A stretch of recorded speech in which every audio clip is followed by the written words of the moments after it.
Good evening and welcome to NASA's Johnson Space Center and our coverage of Boeing's crew flight test. I'm Brandy Dean with NASA.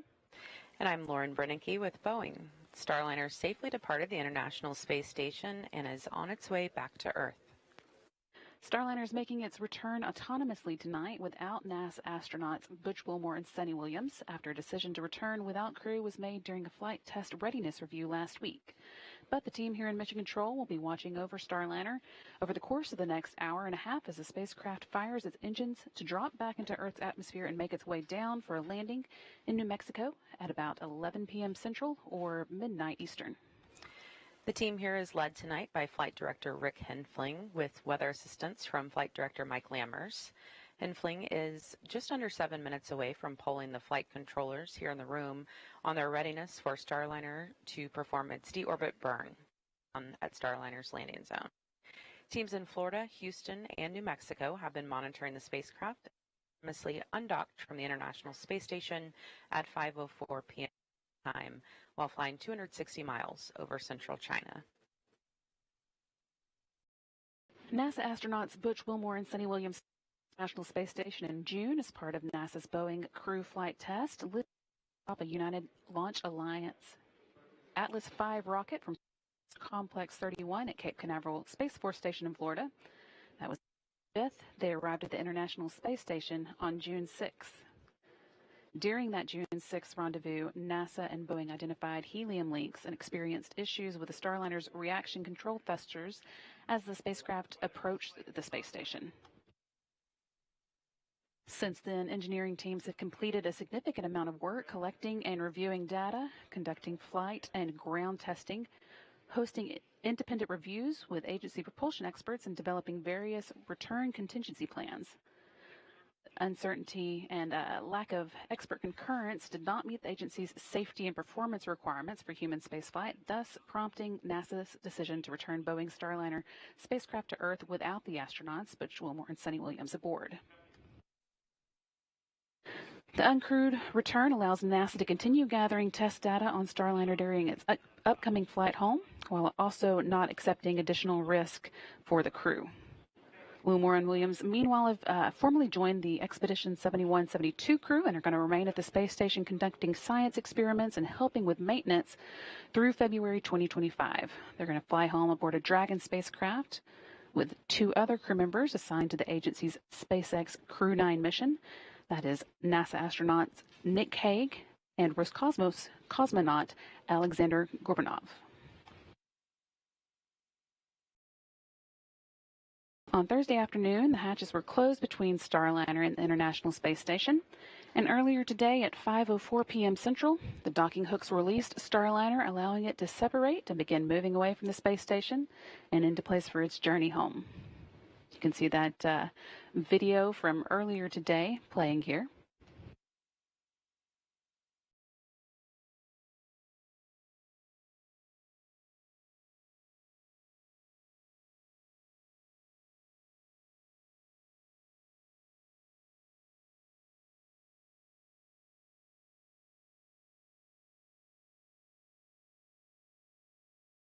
We saw a beautiful display of Starliner's thrusters there.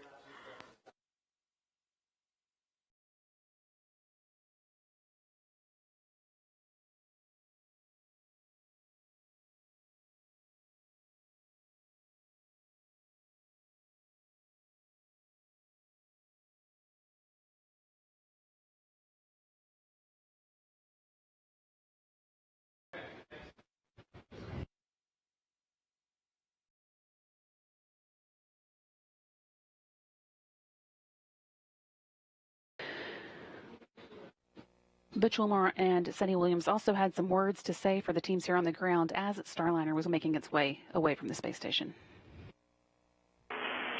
Station Houston, space to ground 2 for Starliner undock status. Go ahead, we're with you. Hey, Sunny, both the Starliner and ISS flight control teams have pulled go for undock at this time. The expected undock time is 22:04.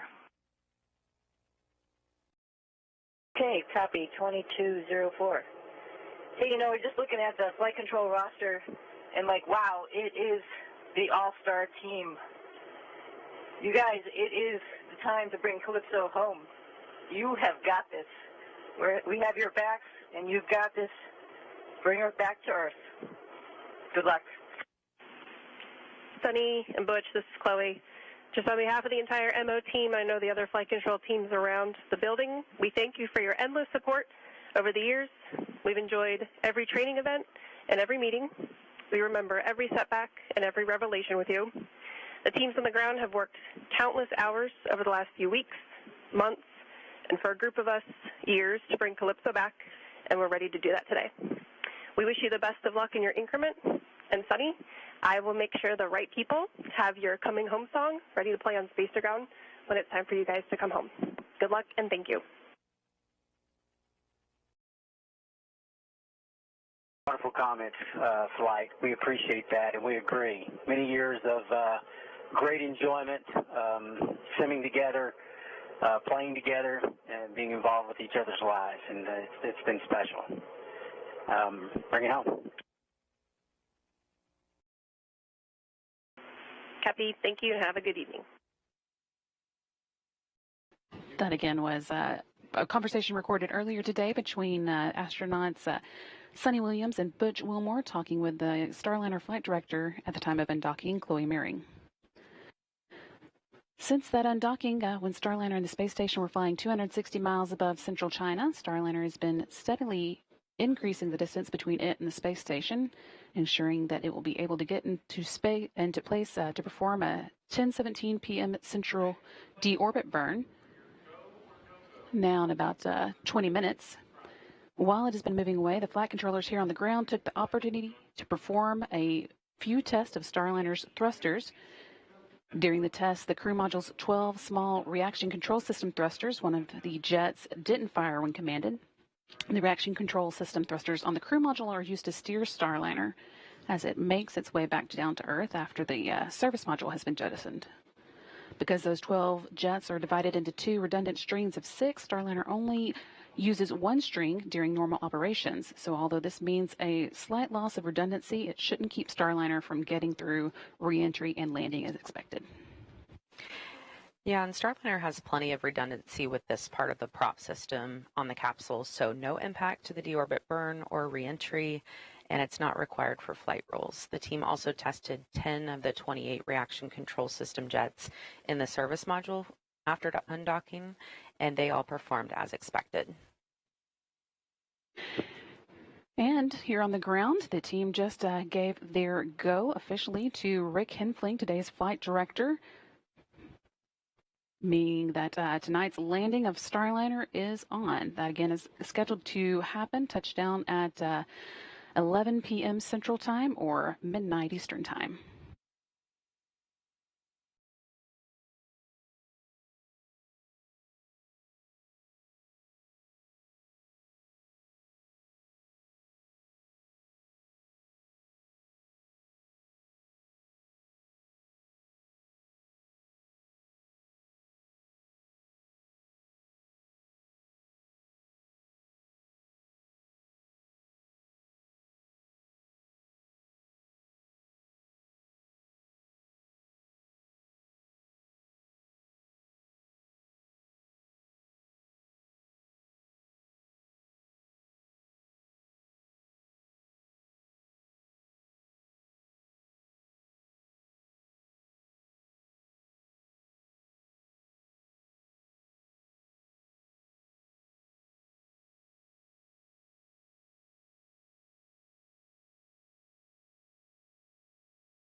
Once again, flight director Rick Henfling has gotten a go from Starliner's for Starliner's deorbit burn from all of the flight controllers watching over the spacecraft's return tonight. And that again means we are officially on for Starliner's return to Earth at about 11 p.m. Central Time or midnight Eastern.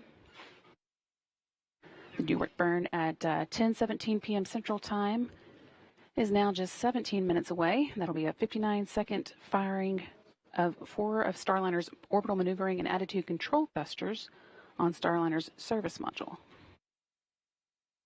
And joining us live from Starliner's landing zone with White Sands at White Sands Space Harbor in New Mexico, our colleagues Leah Cheshire from NASA Public Affairs and Boeing's Josh Barrett.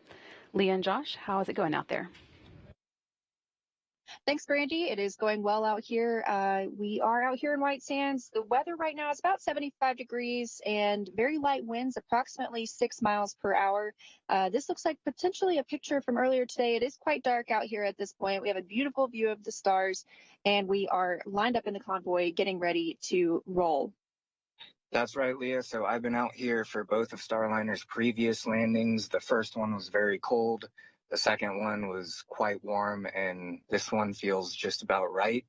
We're following along with two command vehicles. We've got the MLCC, or the Mobile Landing Control Center. They're tied in down in Mission Control in Houston with the people that you're seeing on your screen right now. We also have the MDTV, that's the Mobile Data and Tracking Vehicle, and on top of that, it's got a suite of optics on top. There's an infrared camera and two visible cameras, one of them with a telescopic focus. So those will be the first things that we'll be seeing Starliner with here from the landing zone, and you should be seeing those on your screens as well. And Leah's got a few more things that she'll talk about that should get some cameras on Starliner as well. Yeah, especially the WB-57, NASA's plane. That took off just a few hours ago, just as we were heading out here to the landing site. So we arrived here at about 6 p.m. local time, which is mountain time. And since then have been getting ready, lining up, doing communications checks between the various teams, and just getting ready to eventually drive out to the landing site once Starliner comes down. So it is a sea of white gypsum sand out here. And teams are continuing to just prepare as soon as we get into that deorbit burn. So they are actually in a huddle right now, talking through some of the next steps for tonight, getting ready to come and join us here in the convoy as we await to see the deorbit burn. So with that, right now, we are going to turn it back over to you, Brandy and Lauren. We are going to stick around, though, and cannot wait to see Starliner coming straight across the sky. Thank you. Thanks so much, Leah and Josh. We are hoping to get some good views from where you guys are at later today. Now, once we make that final burn to get out of orbit today, it'll take about 45 minutes for Starliner to reach its destination. Again, White Sands Space Harbor in New Mexico, where we just spoke with our colleagues from. Starliner is currently flying with its solar arrays pointed toward the sun, recharging the internal batteries to keep its systems powered through landing. The orbital maneuvering and attitude control thrusters, or what we call OMACs, will fire for about a minute to conduct the deorbit burn. That maneuver slows the spacecraft down from orbital velocities and allows it to start falling back to Earth in a head-down position. At the end of that deorbit burn, Starliner angles itself for reentry. The deorbit burn is just the first in a series of milestones we're going to be taking off tonight. To give you the full rundown, deorbit burn is scheduled for 10:17 p.m. Central. As we said, we just got the go for that a few minutes ago. It's going to be followed by the separation of the crew module from the service module at 10:20 p.m., and the crew module will then continue on its own. At 10:45 p.m., Starliner will begin to feel the effects of the Earth's atmosphere again for the first time since its ascent in June. And a few minutes later, around 10:47, the heat from Starliner's reentry will become so intense that plasma will begin to form around the spacecraft, causing a blackout in communications with Starliner for about 4.5 minutes. Once Starliner clears that blackout period, things will begin to happen very quickly.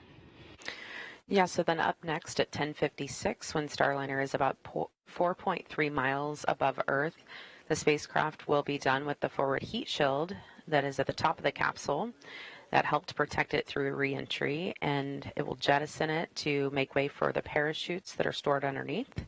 And then almost immediately, those parachutes will begin to deploy. First with two smaller drogue parachutes that are meant to take the edge off Starliner's speed. They open up in stages over the course of about 28 seconds. And then at 10:57 p.m., when Starliner is about 6 miles up, the drogue parachutes are released and 3 main parachutes are deployed. They also open in stages over about 16 seconds, but they stay with the spacecraft all the way until touchdown. And again, we are expecting that touchdown to come at 11 p.m. Central.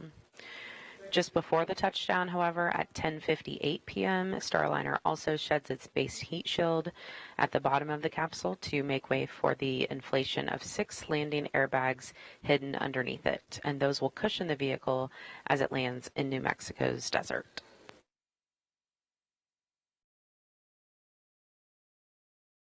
It's probably worth mentioning that we do not have video from Starliner. If you think back to June on its ascent and journey to the International Space Station, it's not able to send video down when it's not connected to the space station, so we won't be getting in-flight views from it, but we do have several cameras out at the landing site as well as some aircraft in the area that we are hoping to get some views from. But of course, it is going to be pretty dark out in the desert at night, so they may be infrared or black and white views, but hopefully we'll get some good camera views to show you.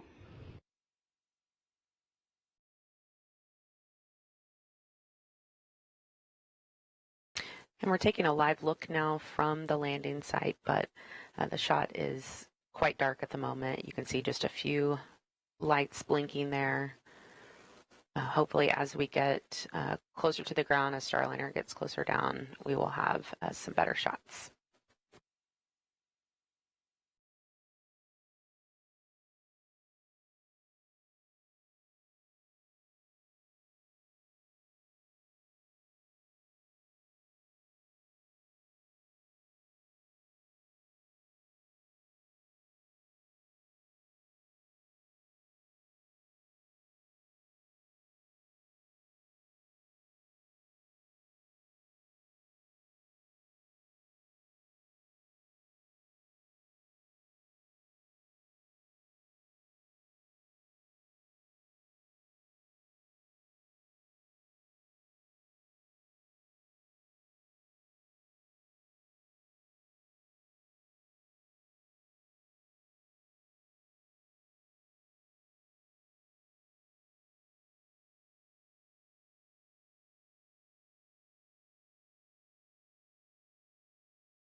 The landing and recovery teams have been out in the desert preparing for the spacecraft's return for several days. I've been speaking with them to catch up on some of the preps that have been taking place. They ran through a full mission dress rehearsal where they practiced the landing and recovery operation with all the different groups and functions.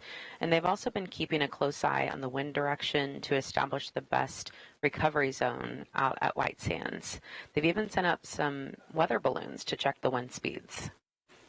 Tracking vehicles out there are equipped with cameras, so the team has been calibrating those. And again, although we don't expect any views from Starliner on its way down, we're hoping to get some good ones from those tracking cameras as well as aircraft in the area. We plan to have the WB-57 getting views while it is about 16,000 feet above the ground until the drogue parachutes deploy. And then at about 6,000 feet, we hope to see views from a Cessna in the area.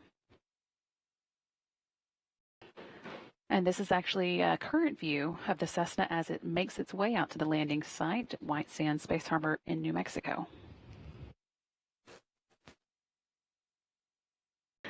And this is a shot from one of the ground cameras that we have on site. So again, although it is dark there, we are hoping to see some good views.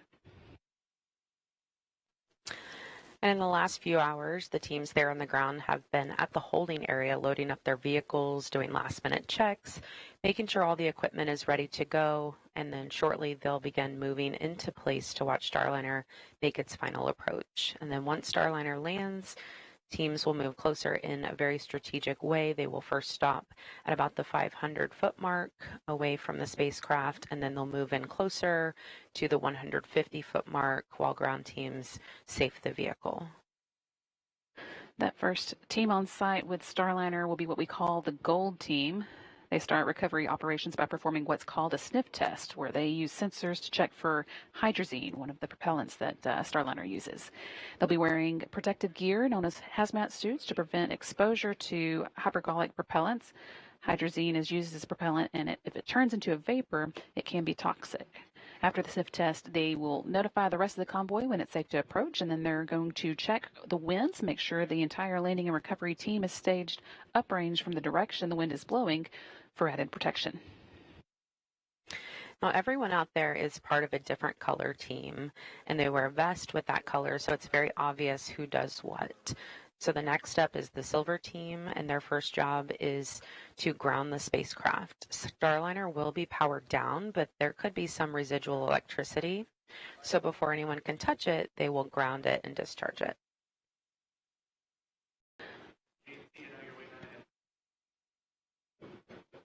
Teams here on the ground are reporting that everything is getting into good configuration for the deorbit burn. That's now just about 6.5 minutes away. Going on with what we were saying, we also will have the blue team that documents everything that's going on at the landing site. These are photographers from both Boeing and NASA who have situational awareness cameras. And again, here's a current view of those teams all ready to deploy at landing. Yeah, that's the holding site that we were mentioning. And then, of course, you can see the mountains there in the background in this black and white view. Now, the green team hooks up the HVAC trailers to Starliner to get cooling on it, but their first job is to put up an environmental enclosure on the spacecraft, and that enclosure looks a lot like a big inflatable. It wraps around the vehicle to get cool air around it and make sure the critical systems don't overheat. Then the red team opens the hatch. That is mostly Boeing Fire and Rescue. They will back up the mobile access platform to Starliner's hatch, giving the team access. And Starliner will be bringing back more than 900 pounds of cargo, including a nitrogen oxygen recharge system, or what we call NORS tank, that NASA will service and refill for future space station needs. The teams will unload that cargo before Starliner heads back to Florida. Just over 5 minutes to go now until tonight's 10:17 p.m. Central Time deorbit burn. Team here on the ground reports that Starliner has gotten into the right attitude, kind of the right way it's pointing for that burn. So everything is looking good. We're on track for landing at 11 p.m. Central, midnight Eastern.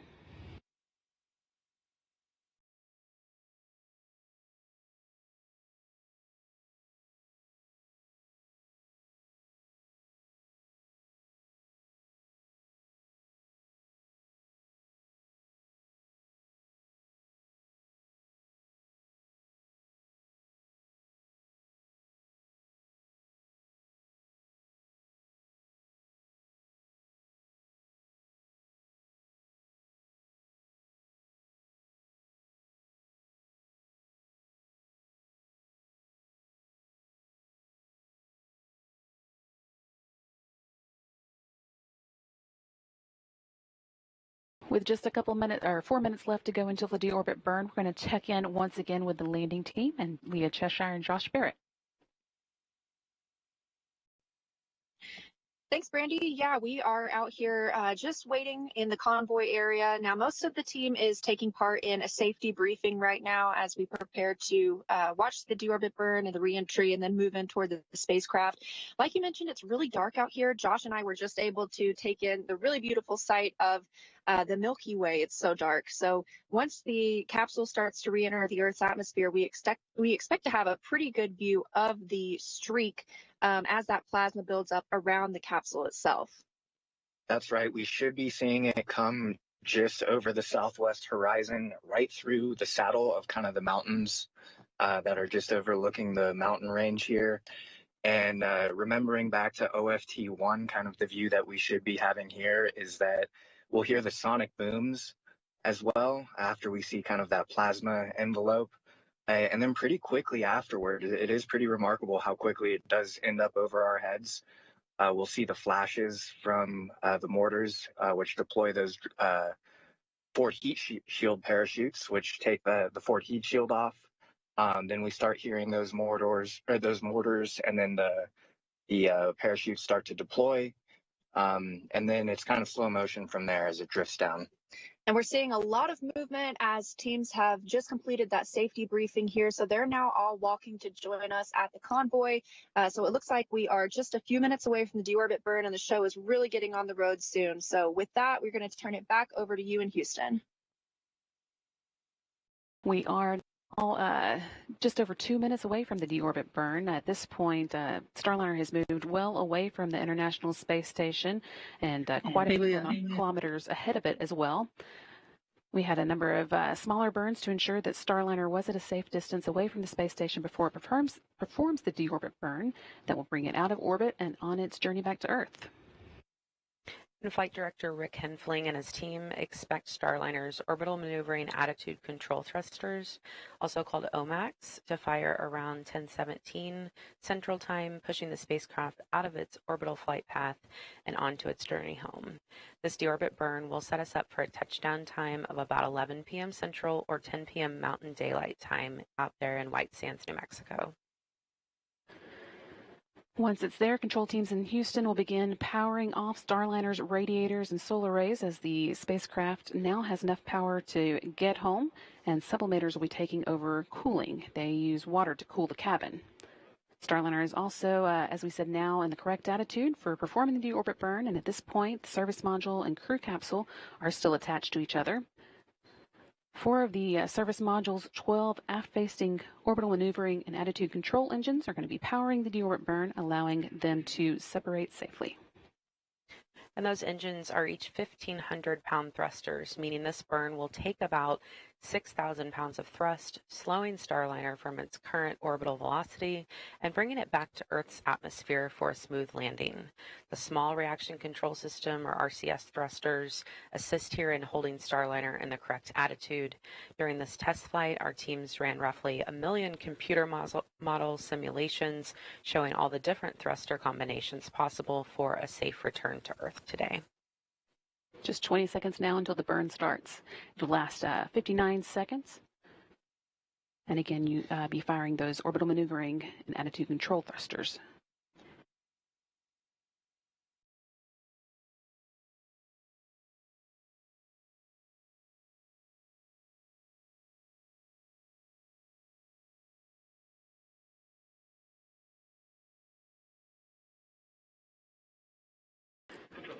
Four orbital maneuvering and attitude control thrusters on Starliner's service module are now firing, slowing Starliner down as the capsule begins its journey back to Earth. This will take about 59 seconds to complete. We're hearing all thrusters firing well so far. You can see here those representation of those thrusters firing. Starliner is maintaining its attitude, and as those large orbital maneuvering thrusters are firing, smaller reaction control system thrusters are also working, keeping the spacecraft in the correct position for the burn.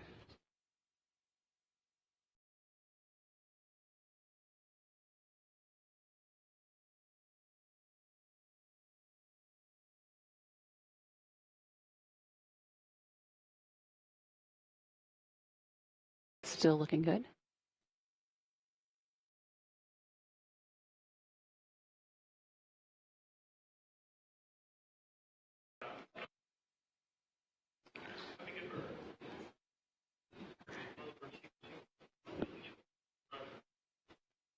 And we did see the deorbit burn cut off successfully. Teams here on the ground reporting a good burn. Starliner is now on its way to White Sands Space Harbor in New Mexico, and a planned touchdown at about 11 p.m. Central, midnight Eastern Time.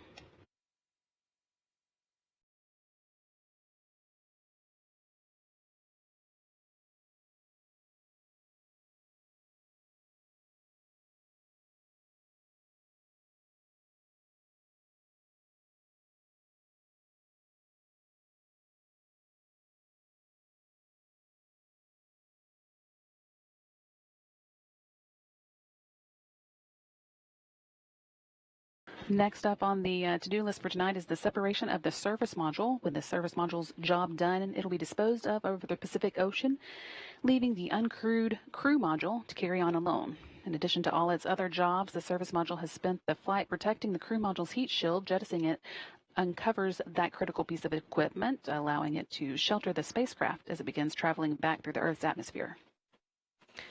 The crew module will then make its final attitude adjustments to make sure the heat shield is at exactly the right angle to provide that protection. And those fine-tuned adjustments are really just a strong capability of Starliner's guidance, navigation, and control system. In fact, on the 2 previous flights, Starliner made bullseye landings thanks to that system. Starliner's maneuvering into position for that jettison at this time.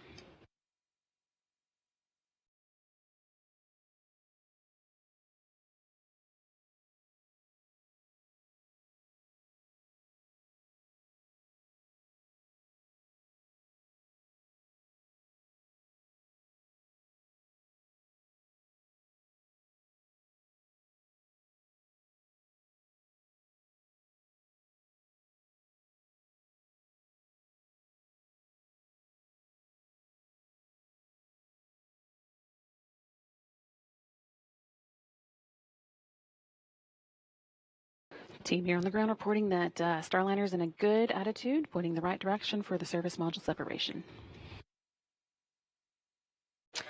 And the service module has just jettisoned, separated, and is now falling away. It will burn up during reentry over a remote part of the Pacific Ocean. And Starliner will continue on its path to New Mexico, where the landing and recovery team is waiting for touchdown. Starliner is now angling itself and its heat shield for reentry. The entry interface is coming up in just about 10 minutes. That's the hottest part of the reentry process, with Starliner's heat shield reaching about 3,000 degrees. To protect Starliner from those heat loads, the spacecraft has what's called an ablative heat shield. The outer surface of that shield heats up to a gas, which then carries the heat away from the crew module through convection. And our team calls this process a game of threes because during entry interface, the heat shield will handle those temperatures of about 3,000 degrees, but it will convert that heat to about 300 degrees with only 3 inches of ablator. And because of this protection during this hottest part of reentry, the inside of the spacecraft remains at about room temperature. When Starliner returned from its last 2 flights, the capsules landed with 2 black stripes up the sides, indicating the heat shield was ablated as intended. So we do expect to see that again today, and the team considers that a bit of a badge of honor.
Once again, we did see Starliner deorbit or perform its deorbit burn on time at 10:17 p.m. Central Time, and then quickly turned around and jettisoned its service module now that it has performed its duty over the course of the mission.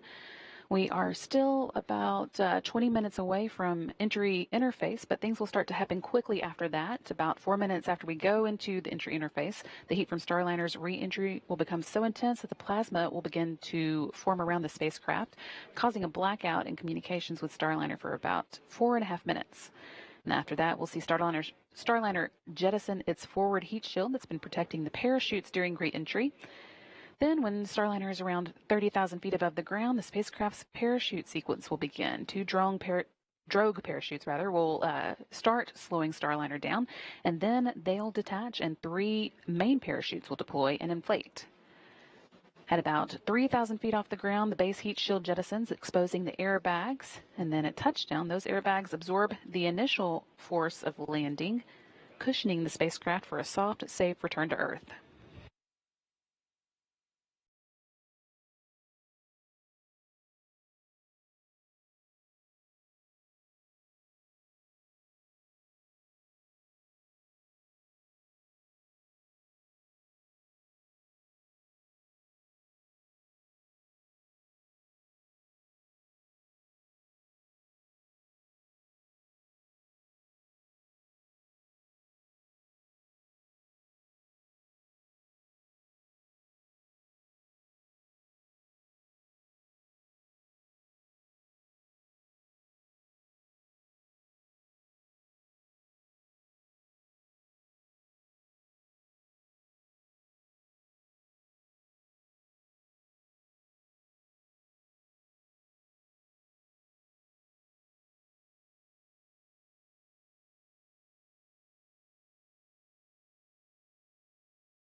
Currently, Starliner is about 213 miles above the South Pacific Ocean. It's just past the southernmost portion of this final orbit, coming around the southern coast of Australia, and now is going to begin making its way northward towards the west coast of the United States for that landing at 11 p.m. Central Time, midnight Eastern Time at White Sands Space Harbor in New Mexico.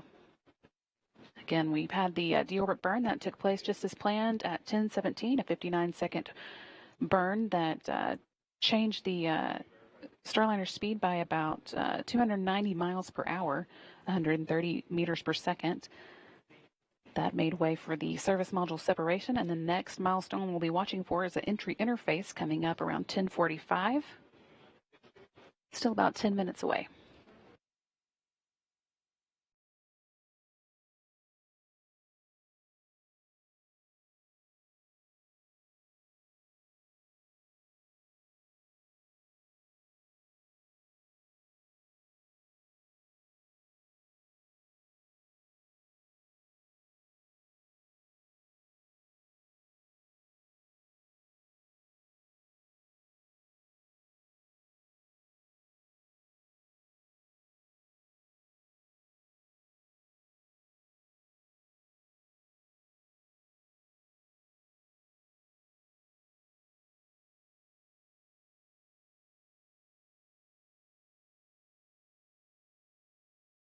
Live view here of the recovery forces staged near the landing site, ready to move in once Starliner touches down. We are taking off milestones as expected for that 11 p.m. Central, midnight Eastern, or 10 p.m. Mountain Time touchdown today in New Mexico.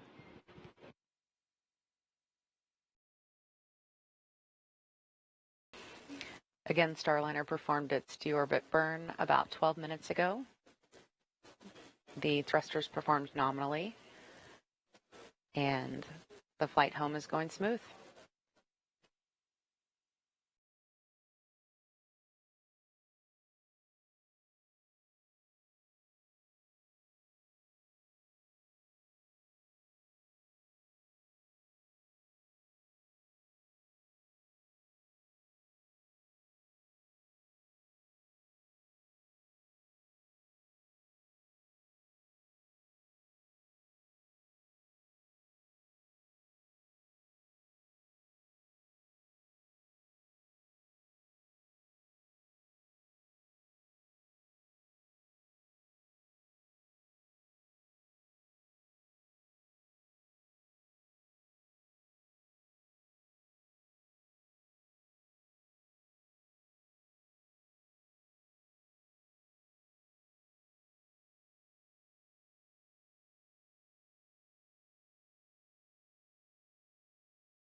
We're still about 14 minutes away from the entry interface, which is our next milestone. I think I said earlier that we were 10 minutes away. That was a mistake. But about 14 minutes from now, we'll be experiencing the atmosphere for the first time since Starliner launched. And since we do have a little time, we're going to check back in with the landing team. Leah and Josh, how are things going out there? Thanks, Brandy. Yeah, that was a great view of the landing convoy all lined up. I was just watching some of the Gold team members getting suited up. As you mentioned earlier, that's going to be the first team to come in and inspect the vehicle. They're sniffing for those hypergalls or any of those dangerous fumes before the rest of the teams get the go to move in and approach the capsule. Of course, it's kind of a waiting game right now as we are still waiting to spot Starliner coming from the southwest. So a lot of us are outside of the convoy right now and keeping our eyes on the skies. Yeah, that's right. We've got about just under probably 3 dozen vehicles all lined up in 3 rows, just waiting to get that touchdown signal. Again, going through that convoy list that you guys went through already so well, behind that Gold team, after Starliner is declared safe, the Silver team moves in and they do the electrical grounding. They'll also stabilize the vehicle just in case the airbags start deflating. We make sure that the hatch has a good stable orientation for Red team to come in, and they're the ones with the hatch orientation. And once the Red team establishes hatch access, actually the Silver team has a fun job tonight in the dark. They're going to go start looking for the pieces that came off of Starliner, those heat shields, some of those lids from those parachute mortars. And then after that, after Red team has hatch access and opens up the hatch, NASA's ISS program folks are going to come in for the cargo inspection. So again, we are expecting to start seeing Starliner coming across the horizon around the time that entry interface begins. But until then, just wanted to give you guys a hit from the landing site and the latest that we have going on here. So we'll toss it back over to you in Mission Control, Houston.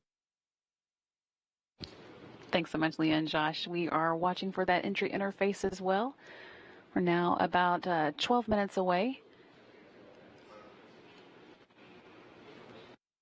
Starliner continuing to make good progress following in that 10:17 p.m. Central Time deorbit burn. Again, we're looking at the landing and recovery team set up at the holding zone there at White Sands.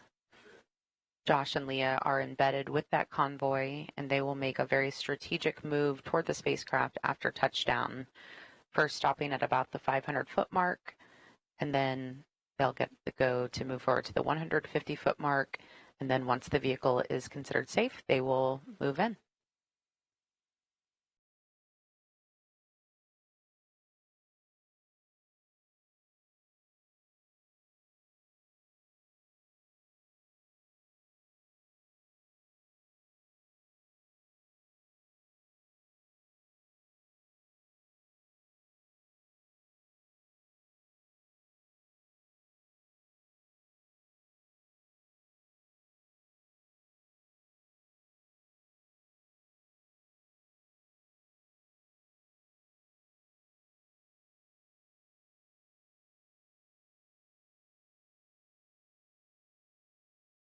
With the deorbit burn complete and the service module separated, the spacecraft's heat shield is now exposed and ready to begin experiencing the atmosphere again. The Starliner is going to make some final attitude adjustments that keep that heat shield pointing at exactly the right angle. And next up after that is entry interface, again, just coming up in a few minutes. At 400,000 feet above Earth, Starliner faces temperatures of 3,000 degrees Fahrenheit from the plasma created by air friction around the spacecraft. But Starliner can handle that heat with its heat shield, which is made of an ablative material designed to keep the inside of the spacecraft at about 70 degrees. A few minutes later, Starliner will experience an expected blackout in communications, and that will last for about 4.5 minutes. At 30,000 feet and just 11 minutes before landing, Starliner jettisons its forward heat shield, exposing the spacecraft's parachute system. Then 2 drogue chutes will deploy, increasing drag and significantly slowing down Starliner. Then 3 pilot parachutes will pull out the main chutes, allowing the spacecraft to continue its slow and steady descent for another 8,000 feet towards the landing zone. And once the main parachutes are fully inflated, Starliner's bucket handle releases. And what that does is it just basically levels out the spacecraft ahead of touchdown. And then the base heat shield that protected Starliner through reentry will separate at about 3,000 feet, uncovering the landing airbags. Those airbags, of course, will fill with nitrogen, allowing for Starliner to land softly and safely there in the sand. Less than 10 minutes to go now before we do get to that entry interface point, and now just 24 and a half minutes away from the landing at White Sands Space Harbor. Everything's pretty quiet in the room, which is a good sign. Things are continuing to go smoothly as Starliner begins making its way back to Earth.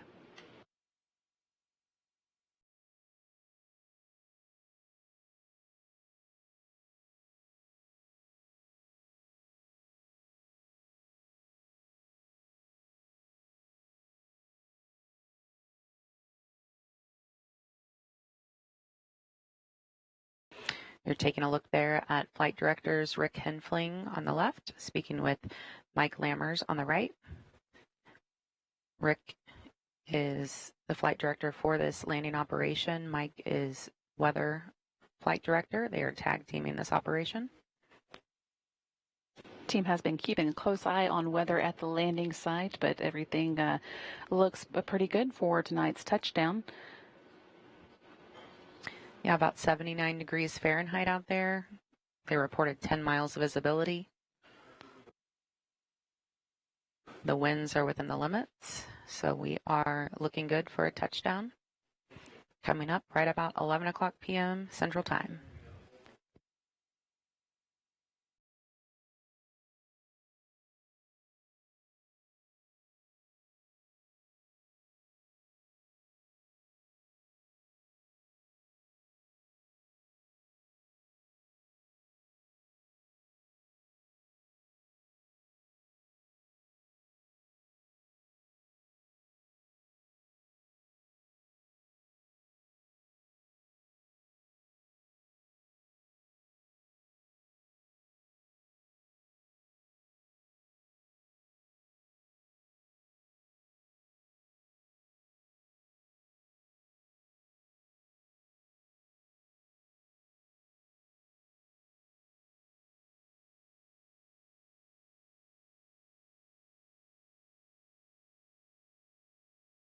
Seven minutes to go now until entry interface, and then that intense heating will start about 2 minutes after we do begin the interface. That'll last about 4.5 minutes, during which time we'll be in a blackout.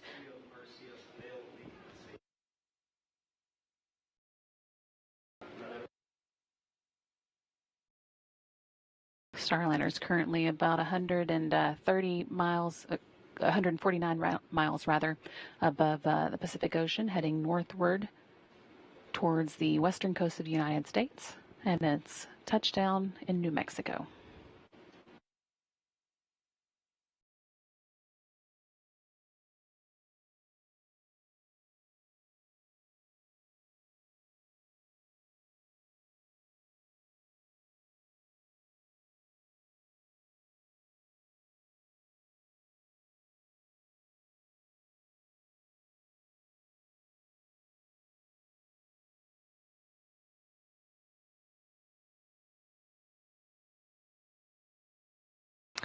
We're taking a look here at the landing trajectory. There on the left of your screen, you can see that line that crosses over the Baja Peninsula, and that is the track Starliner will take as it makes its way into New Mexico. As it gets closer to the ground, people living in the area might get a bright shot of Starliner coming back through the atmosphere and landing there in White Sands, New Mexico. You can also see there in the center of the screen the to-do list, basically, before we do get to landing. The service module separations highlighted in green because that one's already taken place. And next up is the entry interface, about 5 minutes away from now.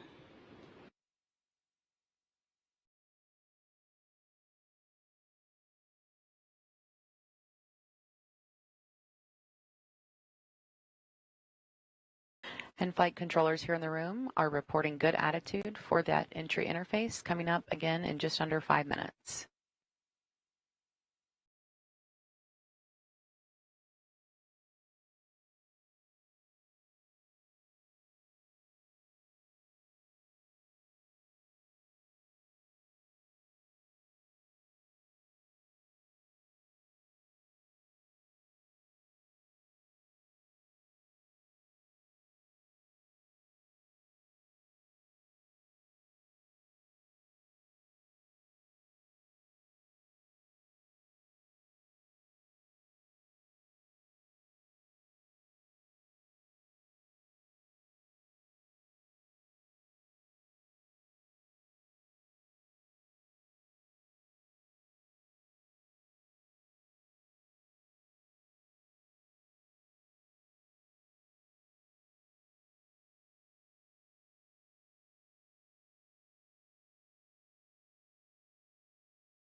2.5 minutes left before Starliner begins to feel the effects of the Earth's atmosphere again. Everything continuing to go smoothly.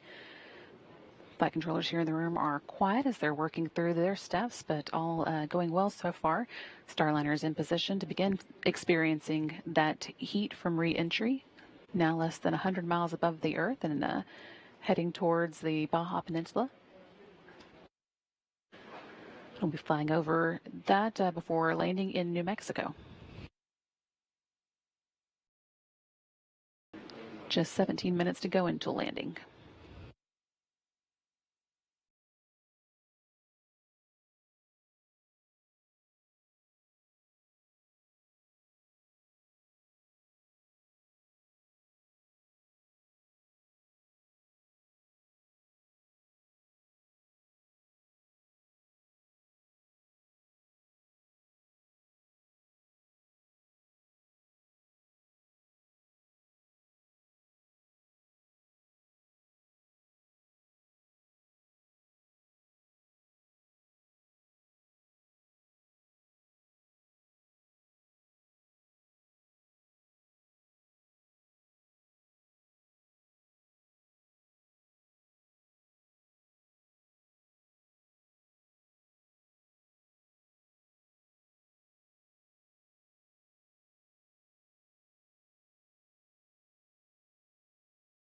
Less than a minute now until we begin entry interface. Again, about 2 minutes after entry interface starts, we'll begin seeing the heating really get intense, and we'll go into a 4.5 minute blackout.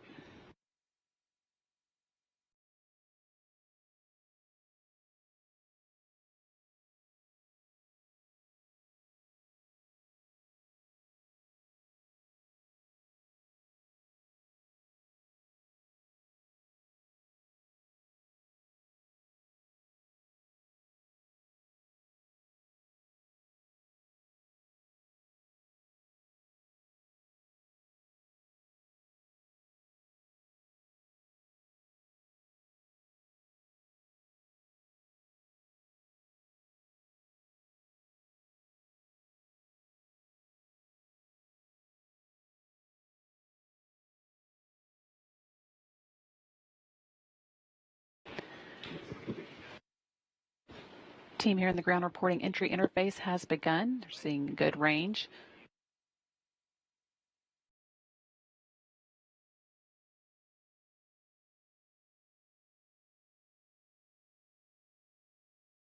Seeing another view from the landing site, or the teams getting ready to move out to the landing site here. A little better idea from this view of exactly how dark it is out there with all the lights of the vehicle shining. A minute and a half until we move into the blackout period for Starliner. And 14.5 minutes until we land in White Sands, New Mexico.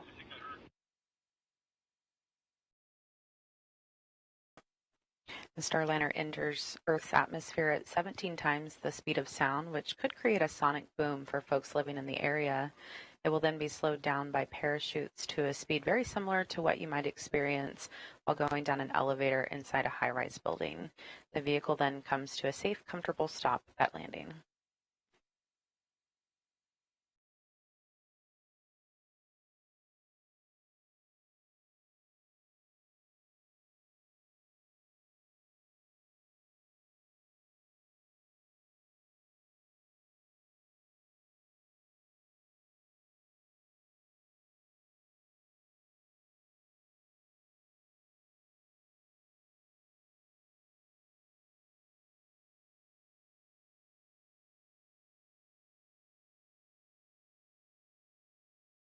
.30 seconds now until the blackout period begin. Due to the compression of friction and friction of the air, the molecules generate a very hot plasma that causes the red-orange glow you often see appear in post-flight imagery on many spacecraft. Although we won't get to see that tonight, it will happen. It causes an expected communication dropout.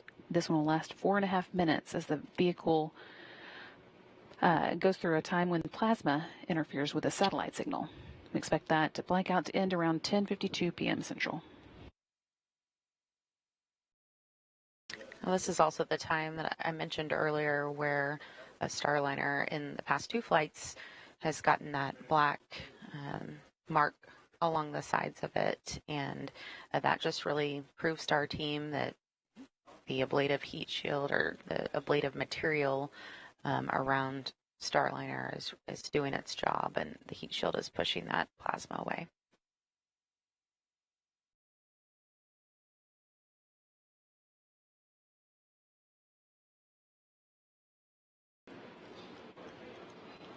It's blackout time again. Lasts about 4.5 minutes. We've got about 3.5 left of it. After that, the milestones we'll be watching for include forward heat shield jettison at 10:56, when Starliner is about 4.3 miles above the Earth. Very soon after that, almost immediately, drogue chutes deploy. Those give a little bit of an initial slowdown to the vehicle before the really large main parachutes deploy. That happens when the Starliner is about 2.5 miles above the Earth.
This is a live view from the International Space Station, where we're able to get a view of Starliner's track as it comes in.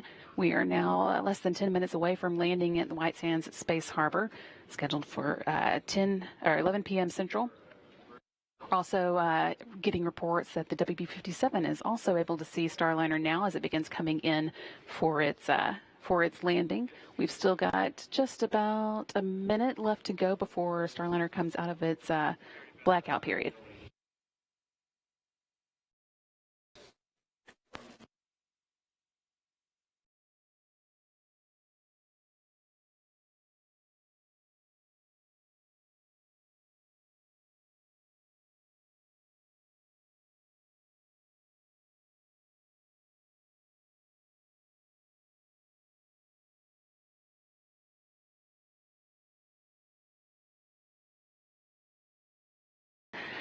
And this is a view from the WB-57, one of NASA's aircraft that is at the landing site, has been staged and ready to pick a Starliner, or pick up the view of Starliner as it comes in, and that is what we are seeing now. And they're filming this video from about 16,000 feet. The WB-57 should continue to give us a view until the drogue parachutes deploy, and then we hope to pick it up with the Cessna that is also in the area.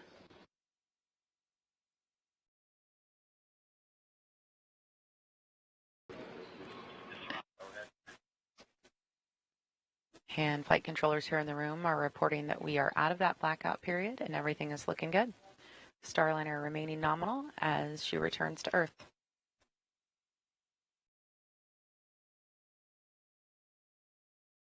Again, this is a view from the WB-57.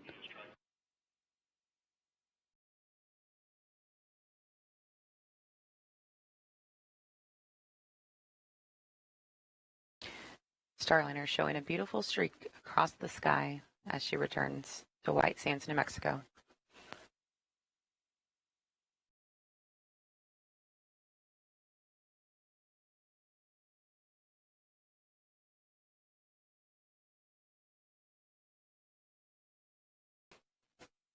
We're about 3 minutes away from the forward heat shield jettisoning. That's the next milestone we're looking for.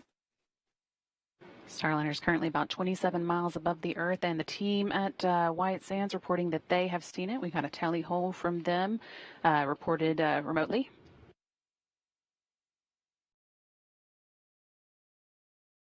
That means they are seeing Starliner from the ground there in New Mexico.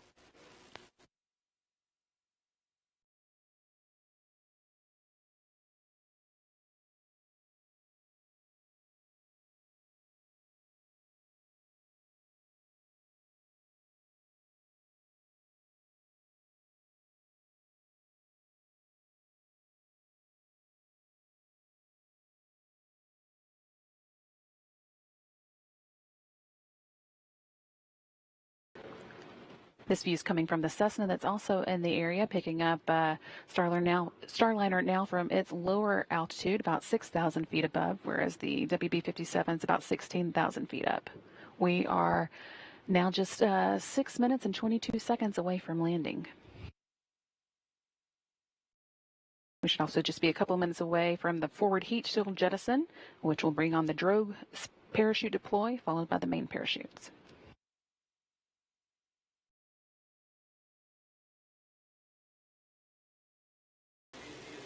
And the strobe lights on Starliner are now on.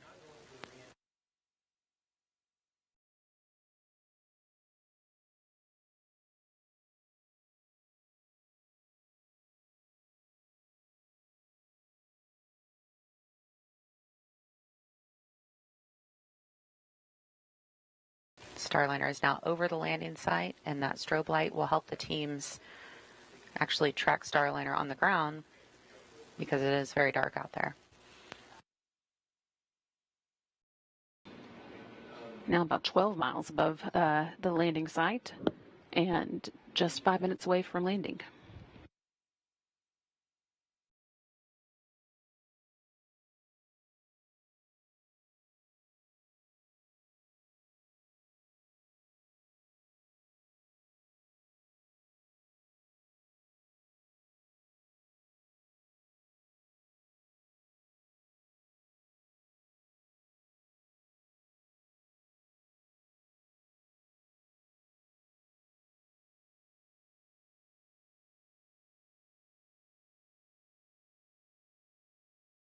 Watching now for the forward heat shield jettison. That should be coming up, again making way for the parachute deployment.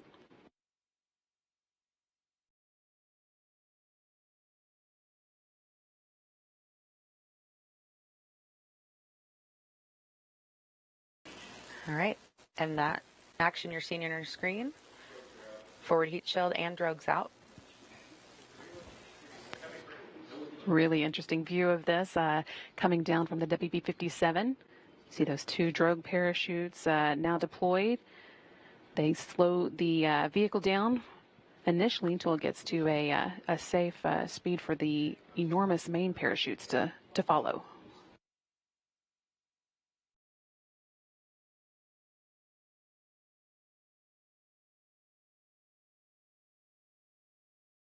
About 4 minutes to go until touchdown.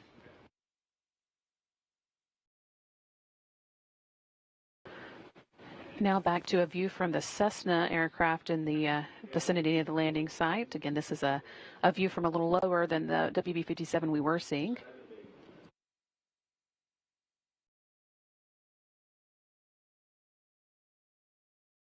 The next thing we're going to see here is the 3 main parachutes come out, and everything will happen pretty quickly from that point on.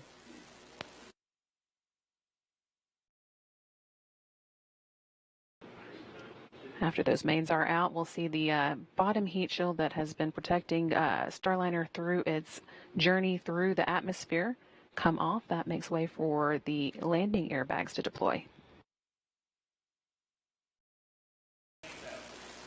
And there's the main parachutes there on your screen. We see 3 out. Currently reefing.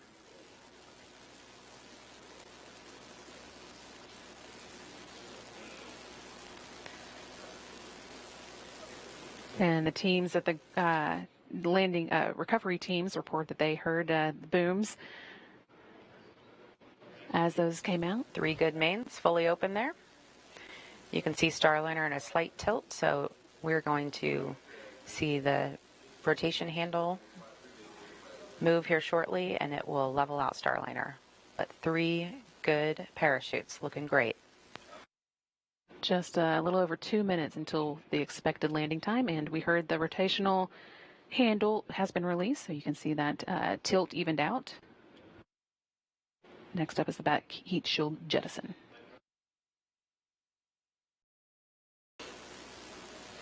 And there it goes. That again makes way for the airbag inflation. Nice to see that. You can see the airbags deploying there on your screen. Those airbags are filled with nitrogen as they guide Starliner safely back to the desert floor.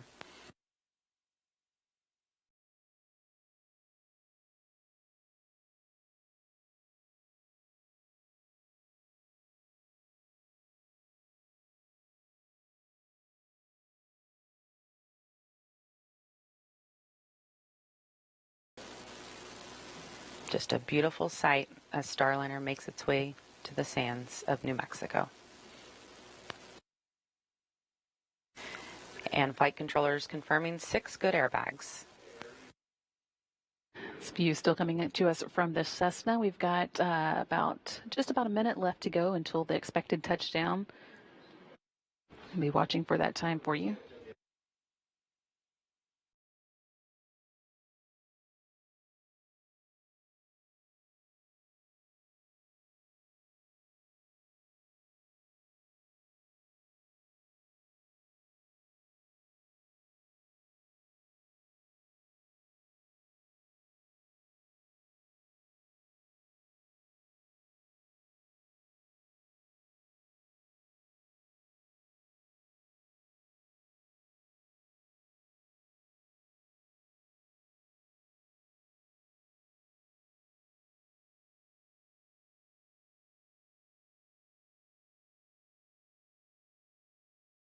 Just about 15 seconds away from expected touchdown.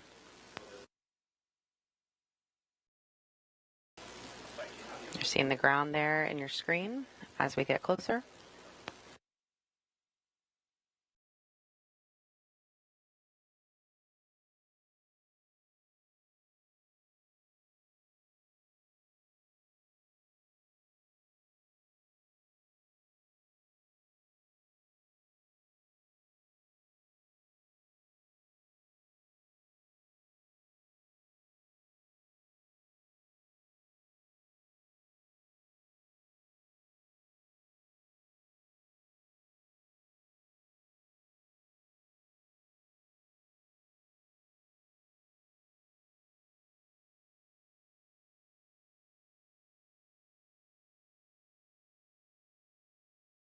Touchdown.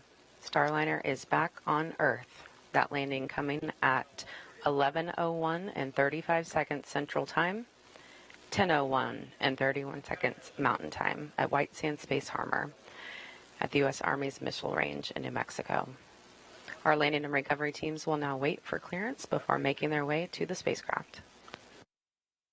One of the changes required with no crew on board is that the team here in the flight control room will be the ones to command the parachute to be cut away so that the wind doesn't pull the capsule along. But that's no problem for them. So now with Starliner down, they can begin working on some of the post-landing to-do items. Again, we saw Starliner touchdown at 11:01 p.m. Central Time. That's 1 minute after midnight Eastern Time, or 10:01 p.m. Central at the landing site in New Mexico.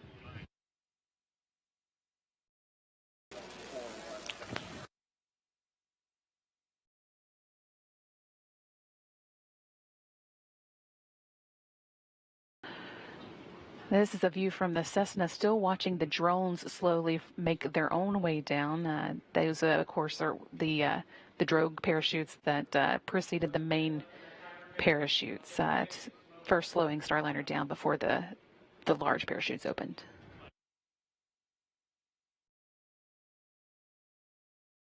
And really just a flawless and beautiful descent of Starliner today. Even heard some cheers and clapping in the background.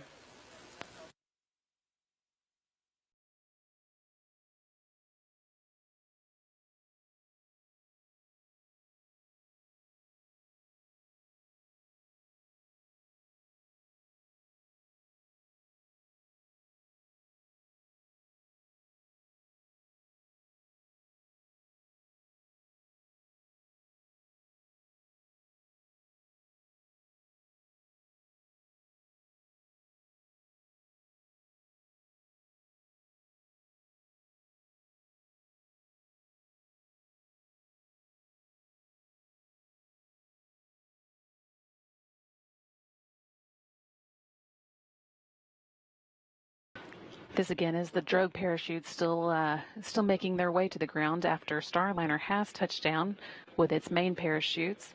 Touchdown came at 11:01 p.m. Central Time. The team here in Mission Control will be working through some post-landing steps now.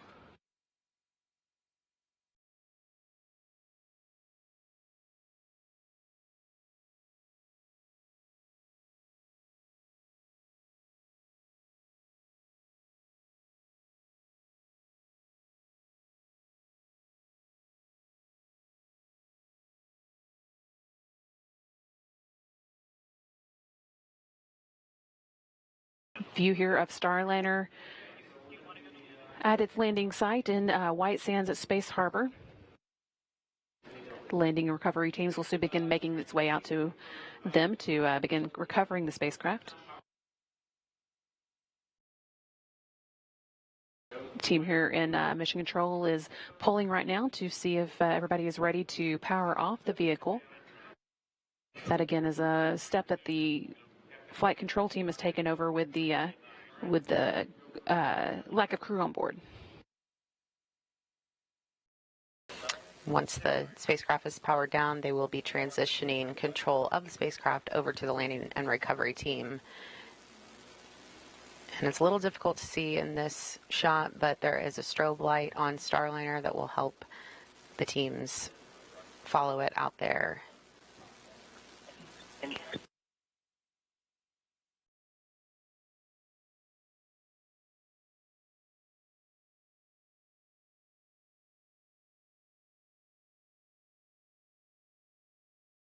And the recovery team is on the move, but I think Leah Cheshire and Josh Barrett, our colleagues out there, may be able to give us one last update. Leah and Josh, can you hear us?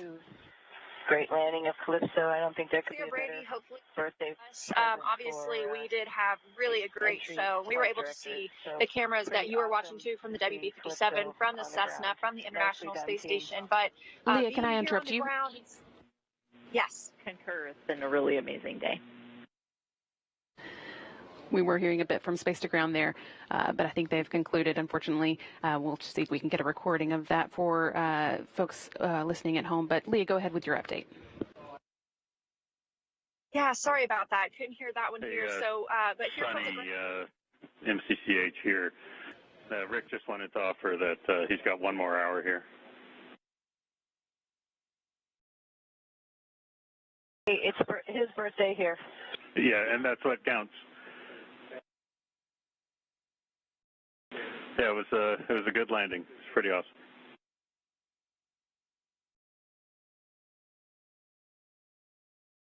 You guys are the best. You are the best. Thank you. Suni Williams there, offering a slightly early happy birthday to Flight Director Rick Hempling. He will be celebrating his birthday on September 7th, but technically in Houston, we're still a little less than an hour away from that. They are, of course, already on September 7th at the International Space Station. But Leah, if you were still with us, we'll still take that update if you can give it to us. Yeah, so as I was saying, we got to see the capsule and the plasma trail coming up over the mountains from the southwest. And we were all still standing outside the convoy to watch that happen. But the most unexpected part was when I could hear the main parachutes being deployed. It was very faint, just a little bit of a rumble, but that strobe light really helped us identify Starliner as it was descending, and it would reflect a little bit up onto those parachutes. So we actually had a decent view as it was coming down under those chutes. And now we are actually on the drive out, and we can see the strobe light. It's giving us a great direction as we head toward the capsule.